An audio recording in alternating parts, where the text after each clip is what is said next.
सुप्रभात बच्चों। आज मैं महान रचनाकार जिन्होंने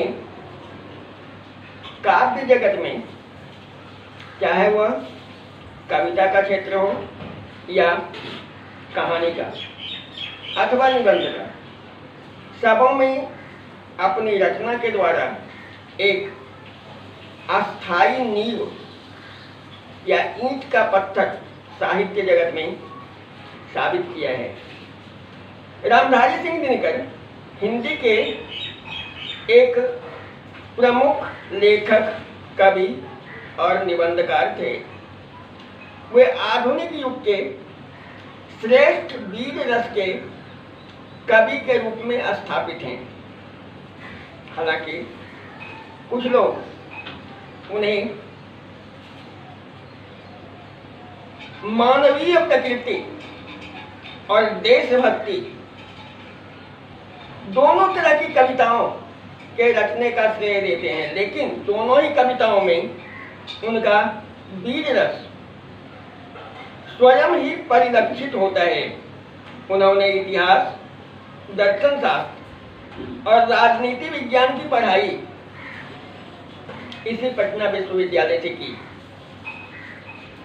उन्होंने संस्कृत, बांग्ला, अंग्रेजी और उर्दू का गहन अध्ययन किया था। ये स्वतंत्रता पूर्व के एक विद्रोही कवि के रूप में जाने जाते हैं और स्वतंत्रता के बाद, और यूं कहें कि मैथिली शरण गुप्त के बाद इन्हें राष्ट्र कवि का दर्जा दिया गया।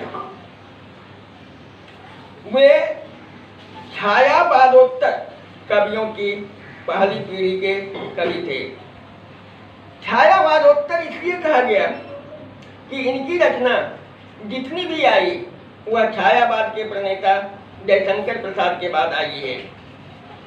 अतः इनकी रचनाओं में इनका उद्देश्य, इनकी सरलता और जनमानस के समझने लायक भाषाओं का स्पष्ट ज्ञान मिलता है। एक और उनकी कविताओं में ओज, विद्रोह, आक्रोश और क्रांति की पुकार है जो उस समय की जरूरत थी। दूसरी ओर कोमल और श्रृंगारिक भावनाओं की अभिव्यक्ति हुई है। कोमल श्रृंगारिक भावनाओं से कहने का अभिप्राय यह है कि उन्होंने श्रृंगार रस को भी अधूरा नहीं छोड़ा, जो युवा वर्ग के अंदर अगर एक ओर वीरता का संचार करता है तो दूसरी ओर श्रृंगार रस के द्वारा उन्होंने युवाओं के मन में एक प्रेम रस का संचार किया है। इन्हीं दो प्रवृत्तियों का चरम उत्कर्ष हमें उनकी रचना कुरुक्षेत्र और उर्वशी नामक कृतियों में मिलता है। कुरुक्षेत्र में एक ओर जहां उनके वीर रस का दर्शन होता, वहीं दूसरी ओर उर्वशी नामक रचना में इनके श्रृंगार रस की छवि स्पष्ट दिखाई पड़ती है। इसीलिए तो उर्वशी को जहां भारतीय ज्ञानपीठ पुरस्कार से सम्मानित किया गया, तो कुरुक्षेत्र को विश्व के 100 सर्वश्रेष्ठ काव्यों में 74वां स्थान दिया गया। अब थोड़ा सा इनकी जीवनी के बारे में जान लें। रामधारी सिंह दिनकर का जन्म 23 सितंबर 1908 को बिहार के ही मुंगेर जिले के सिमरिया गांव में हुआ था। पटना विश्वविद्यालय से बीए की परीक्षा उत्तीर्ण करने के बाद वे एक विद्यालय में अध्यापक हो गए। 1934 से 1937 तक इन्होंने बिहार सरकार, 1934 से 1947 तक इन्होंने बिहार सरकार की सेवा में सब रजिस्ट्रार और प्रचार विभाग के उपनिदेशक पदों पर कार्य किया। 1950 से 1952 तक मुजफ्फरपुर कॉलेज में हिंदी के विभागाध्यक्ष रहे, तो दूसरी ओर भागलपुर विश्वविद्यालय के उप कुलपति के पद को भी इन्होंने सुशोभित किया और कालांतर में यानी उसके बाद ये भारत सरकार के हिंदी सलाहकार बने। उन्हें राष्ट्रपति द्वारा पद्म विभूषण की उपाधि से भी अलंकृत किया गया है। उनकी पुस्तक संस्कृत के 4 अध्याय, जिससे यह निबंध लिया गया है, उस पुस्तक को साहित्य अकादमी पुरस्कार से सम्मानित किया गया। इसीलिए कहा जाता है कि दिनकर जी अपनी लेखनी के माध्यम से सदा अमर रहेंगे। अब थोड़ा सा इनकी भाषा शैली पर हम चर्चा करें। कहा जाता है कि हिंदी साहित्य के अपने युग में सूर्य के समान अपनी प्रतिभा से हिंदी साहित्य जगत को प्रभावित करने वाले दिनकर जी का भाषा पर विशेष अधिकार था।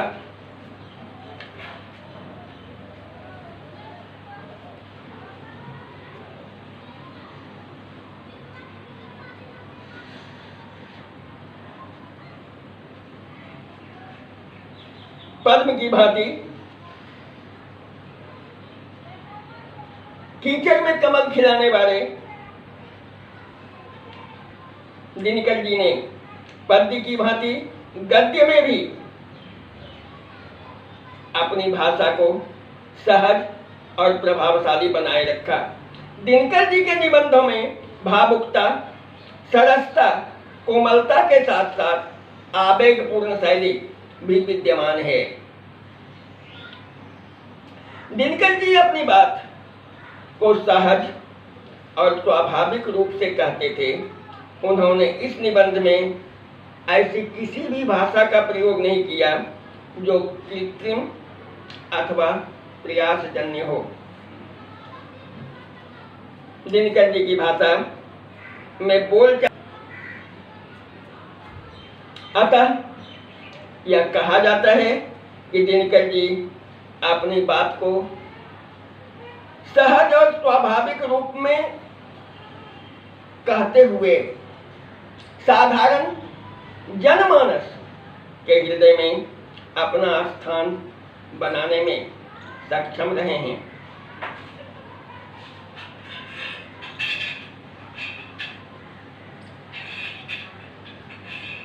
इन्होंने इस निबंध में ऐसी किसी भी भाषा का प्रयोग नहीं किया जो कृत्रिम यानी बनावटी और प्रयासजन्य हो। कृत्रिम और प्रयासजन्य कहने का मतलब है कि भाषा को नए रूप से बनाकर लिखना या सोच सोचकर कुछ ऐसे शब्दों का चयन करना जो या तो आकर्षक बन जाए या फिर जनमानस के सोच समझ से आगे निकल जाए। लेकिन इनकी भाषा ऐसी थी कि लोग इनकी भाषा को आसानी से समझ सकते थे। इसलिए तो इनकी भाषा को आम लोगों की बोलचाल की भाषा भी कही जाती है। और इसी बोलचाल की भाषा के माध्यम से उन्होंने गंभीर तथ्यों को भी बड़ी सरलता से प्रस्तुत कर दिया है। शुद्ध साहित्यिक भाषा के स्थान पर दिनकर जी ने जन सामान्य की भाषा को अधिक तरजीह दी है। तरजीह उर्दू शब्द है जिसका अर्थ होता है चुनना, प्रमुखता देना, प्रधान तौर पर रखना, महत्व देना। दिनकर जी ने प्रसंग, और भावानुकूल शब्दों का प्रयोग किया है जो इनकी भाषा के प्रभाव को दो गुना कर देता है। यो तो यहाँ पर लेखक ने दो गुना के बदले द्विगुणित शब्द का प्रयोग किया है, जो तत्सम शब्द है जिसका अर्थ होता है दो गुना। शुद्ध साहित्यिक भाषा के स्थान पर दिनकर जी ने इसी प्रमुखता से जन सामान्य की भाषा को चुना है। एक और तो जनमानस की भाषा, आम बोलचाल की भाषा को चुनकर जहां इन्होंने अपने साहित्य में एक लकीर खींच दी, वहीं दूसरी ओर उसके प्रभाव को आकर्षक, सुमधुर और आम जन लोगों तक पहुंचाने के लिए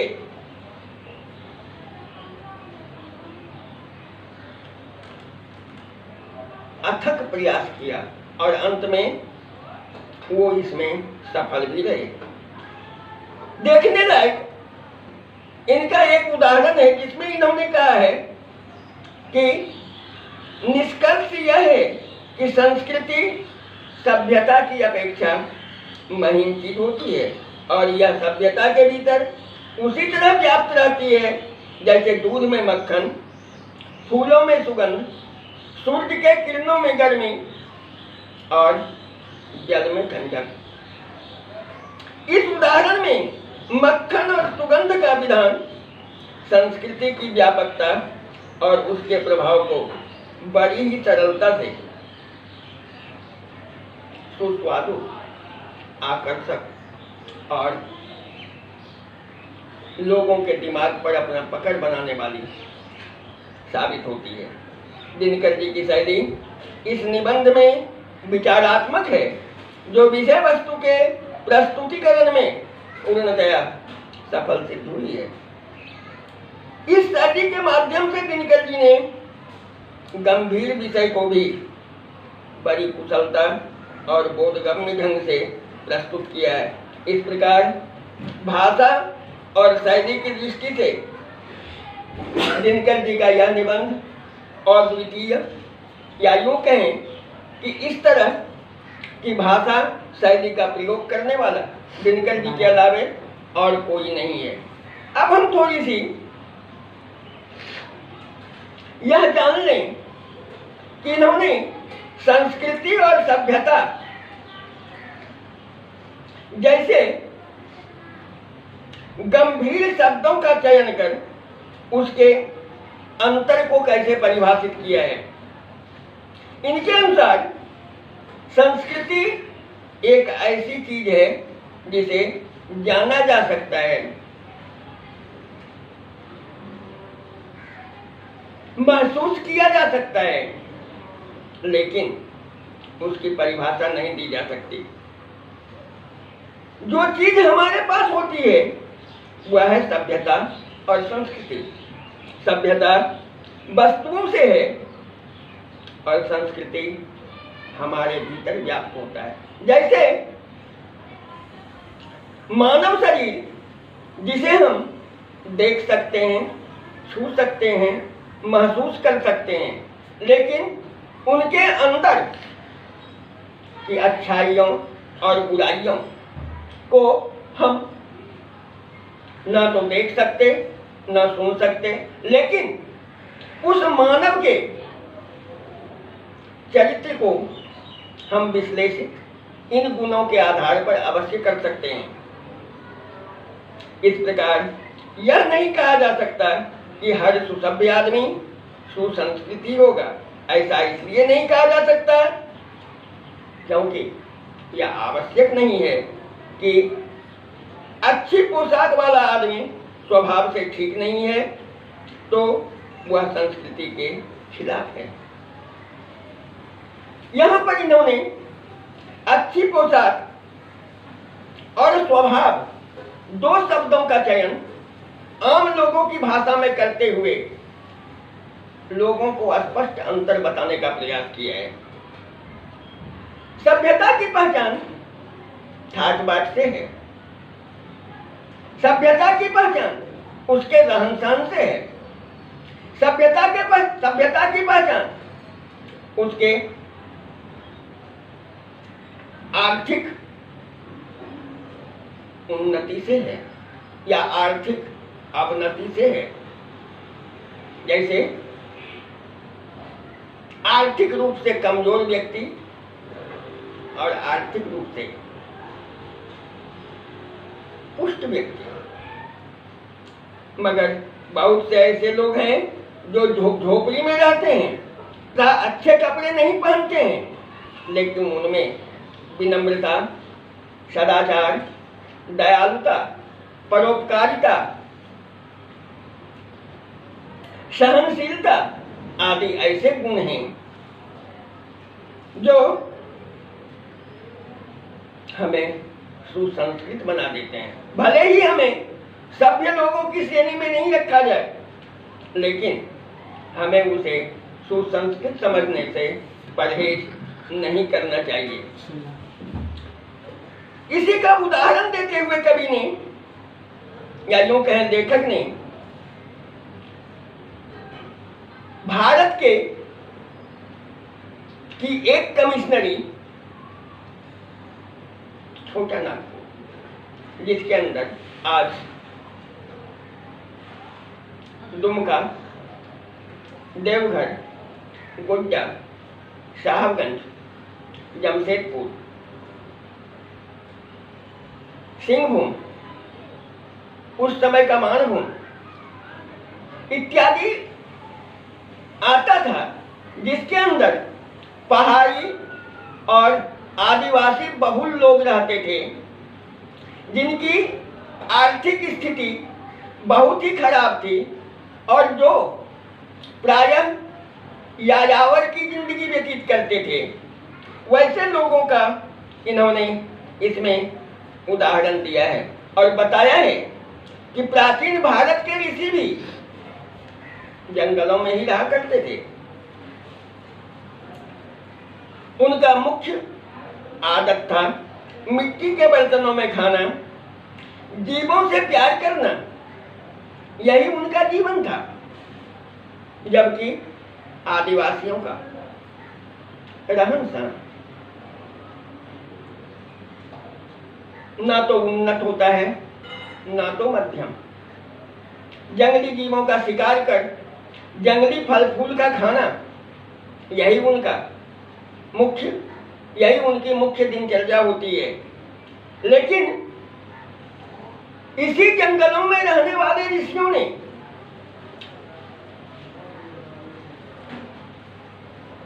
अपनी संस्कृति स्थापित करते हुए मिट्टी के बर्तनों में खाना आरंभ किया। जीवों से, चाहे वह जंगली हो या पालतू, या यूं कहें पेड़ पौधों से भी प्यार करना सिखाया। संस्कृति और सभ्यता के भेद के न समझ पाने के कारण ही हमें कठिनाइयां होती है। कभी कभी हम भूलवश सभ्यता को ही संस्कृति और संस्कृति को ही सभ्यता मान लेते हैं, जबकि संस्कृति हमें विरासत में या यूं कहें बायोलॉजिकल टर्म में जीनेटिक होती है, लेकिन सभ्यता कृत्रिम होती है। संस्कृति और परिवर्तनीय होती है, लेकिन सभ्यताएं समय काल खंड के अनुसार बदलती रहती है। जब हम आर्थिक रूप से संपन्न हो जाते, हमारा रहन सहन उत्तम हो जाता, हमें उच्च मान्यता प्राप्त आर्थिक वर्गों में समझा जाने लगता है, तब हम सुसभ्य कहलाने लगते हैं। चाहे वह हमारे अंदर मानवीय गुणों का अभाव ही क्यों नहीं हो, लेकिन हम सुसंस्कृत नहीं हो सकते। सुसंस्कृत होने के लिए मानव के अंदर पाए जाने वाले मानवीय गुणों का संचार होना आवश्यक है। इनकी प्रगति एक साथ भले ही हो, लेकिन अंतर दोनों में अवश्य होता है। अगर हम गृह निर्माण का ही उदाहरण लें तो स्थूल रूप में यह सभ्यता का कार्य है, लेकिन घर बनाने के लिए जिस नक्शे का प्रयोग किया जाता, जिसका निर्माण किया जाता है, वह संस्कृति की प्रेरणा से बनती है। इस प्रकार संस्कृति सभ्यता का अंग हो जाती है। धन्यवाद। घर में रहिए, स्वस्थ रहिए, सुरक्षित रहिए और इसे ध्यान से पढ़िए। जब इस पर हम कुछ प्रश्न देंगे तो उसे आपको बनाना है, क्योंकि मैंने प्रत्येक पाठ पढ़ाने के बाद कुछ न कुछ प्रश्न दिए हैं, जिसे स्कूल संचालित होने के बाद, विद्यालय संचालित होने के बाद वह हम चेक करेंगे और उससे प्राप्त अंक को हम सेंटर पर प्री बोर्ड में निरंतर जोड़ेंगे। धन्यवाद।